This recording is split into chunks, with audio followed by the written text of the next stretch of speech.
পাবনার জেলা আহমদপুর ইউনিয়ন আমিনপুর থানা গাজনাবিলি শাখা দিঘির বিল। কাঁচা ধানের গাড়ি খারাপ আছে, এই যে অবস্থা। কাঁচা ধানের গাড়ি খারাপ আছে, আসল জিনিস সিটি পড়ে গেছে। হ্যাঁ, এখন খালি দাড়ি খারাপ আছে, দাড়ির সাথে খালি চিঠি খারাপ আছে। এখন ভোর সাল ফাল নিয়ে বাইশে থাকাই অবস্থা, করোনা অবস্থা। তো এবার যেভাবে ধান হয়েছিল তাতে বিঘে কত হইতো আর এখন কত হবে? এবার যেভাবে ধান হয়েছিল তাতে বিঘেতে 20 থেকে 25 মণ ধান হতো। এখন কাটিবার কামলা হইতে কাটিবার বিঘে 5-6 মণ ধান হবে। হ্যাঁ, এটা কামলা দাম আসবে না। আসসালামু আলাইকুম। গতকালকে সাপোর্টে ম্যাগে যে অবস্থা হয়েছে আমাদের গাজনাবিলি আহমদপুর পাবনা পাবনা আহমদপুর ইউনিয়ন আমিনপুর থানা এই দিঘির বিল গাজনাবিলি শাখা দিঘির বিল যে অবস্থা হয়েছে শিলে ধান ভাট খালি ডাঁটি খাড়া আছে, ধান নাই। তা আমাদের যে অবস্থা এখন বউ চাল পাল নিয়ে বাইশে থাকাই অবস্থা, করোনা অবস্থা। আমরা কি খাবো? এই সারা বছরকার ধান আমরা জন্মাইছি, ধান কাটে বাড়ি নেবো, বউ চাল মাল নিয়ে খাওয়া বাঁচবো।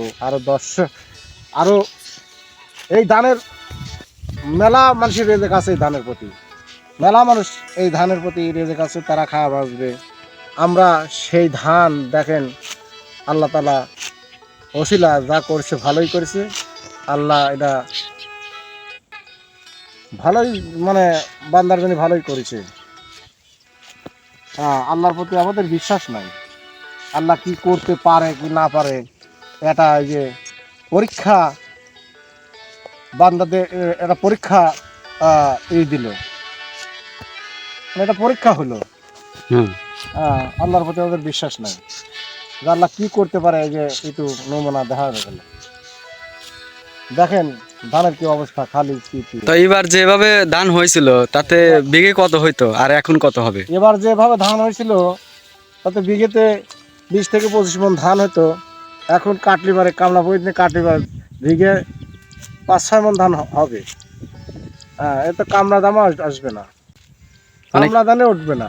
কি পরিমাণে ধান পড়ছে?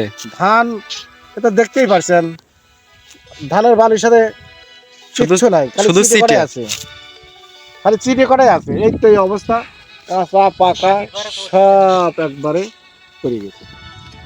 এই ধানের চক যে দেখেন সবাই বেড়াচ্ছে, ধান দেখতেছে, সবারই মাথা ঘুরে গেছে, মাথা যদি কত চক করে দিচ্ছে। হ্যাঁ, কত হারিসটাকেও করতে পারে। হ্যাঁ, যাকে দুর্বল আছে তারা হারিসটাকে করতে পারে। জায়গাটা কোথায় আবার আর একবার বলেন একটু। জায়গাটা পাবনার জেলা আহমদপুর ইউনিয়ন আমিনপুর থানা গাজনাবিলি শাখা দিঘির বিল। আমরা দিঘির বিলির মধ্যে দাঁড়া আছি, ধান কাটতেছি। এই তো এই ধানের অবস্থা, আপনারা বলেন। দেখেন। আমাদের ডক্টর ইউনূস সাহেবও দেখুক ধান, আমাদের কি একটা পরামর্শ ইউনূস সাহেব দিতে পারে।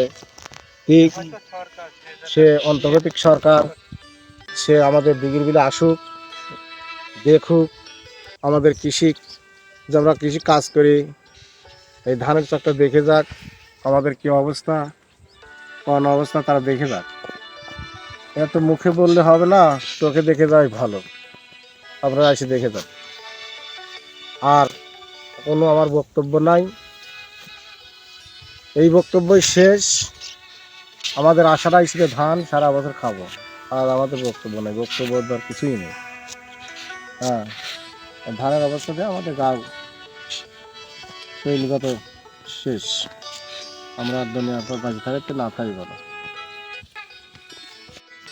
এই যে আমরা কাটছি, দেখেন এই যে মাঠের পর দিয়ে ধান পড়ে আছে, কিভাবে পড়ছে, ধান পড়ে পুরা গেছে। এই ধান যে আমরা উঠেবো, ঝাড় দিয়ে উঠেবো, ঝাড় দিয়ে ওঠার মতো কোনো পরিস্থিতি নাই। ফাটা আছে, গাড়া আছে, ইয়া আছে, শামুক আছে। এই ধান উঠেনের মতো কোনো পরিস্থিতি নেই। এই ধান একবারে শেষ। কাঁচা ধানের খালি ডাঁটি খাড়া আছে, এই যে অবস্থা। কাঁচা ধানের ডাঁটি খাড়া আছে, আসল যেটি সেটি পড়ে গেছে। হ্যাঁ, এখন খালি ডাঁটি কাটা আছে, ডাঁটির সাথে খালি চিটি কাটা আছে। এ ধান এখন সাত সাপ করা লাগবে, এই তাছাড়া